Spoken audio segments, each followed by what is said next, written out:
What's the good word, y'all? DKB here. So I missed this coming out, and I think this happened a day or two ago.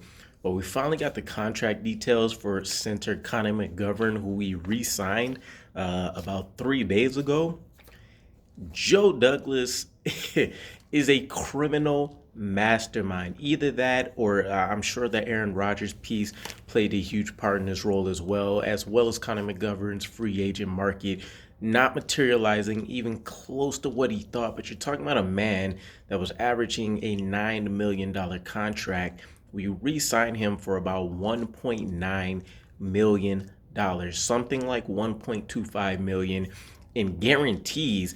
And to kind of put that into a little bit of perspective, you're talking about, and as a whole, the New York Jets, we ranked 24th in spending at the center position, which when you're at the bottom tier of spending, for the most part, if you don't have a youthful roster, it's probably not a great sign. It means that you haven't really invested in that spot. And for the most part, you pay for what you get in the NFL, right? That's why the name of the game is value with everything.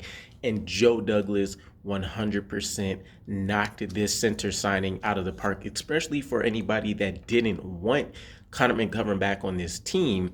When you seen the numbers, I don't know how you can't love it for a guy that, at worst, first coming in was one of the worst centers ever. His second year he comes in, he looks like a top 10 center in the league, and then things trail off a little bit last year. But you're talking about him kind of being mid. And of course, with all the quarterback drama, Breece Hall getting injured after week 7, things didn't look well for us. But Connor McGovern was still a guy that was a much better run blocker than a pass protector for us, seeming like he kind of on a week in, week out basis would get the better of him in terms of guys being able to rush the quarterback. But he was our best run blocking offensive lineman, period, last year. And you think about who we rolled out there with the multiple tackles, Nate Herbig, who looked great for a small spurt, but Connor McGovern was the most consistent and best run blocker that we had. And granted, it's not like he was at an elite level, but he offered a level of consistency that was great for us. So not only are we one of the lowest spending teams at center, we still have the option of going out and pursuing somebody like a Ben Jones.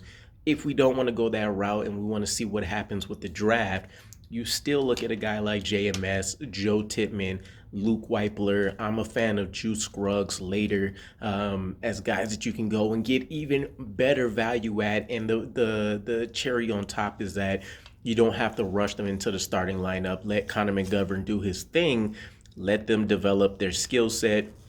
Year 2, you can hand the keys over if you feel comfortable. And if Rodgers stays for a second year, you're talking about a developmental boost with just having him under center as well to help call the protections and the pass run set. So aside from that, when you want to talk about the value that we're getting, he's making less money than 41 centers in the NFL, right? Absolutely ridiculous.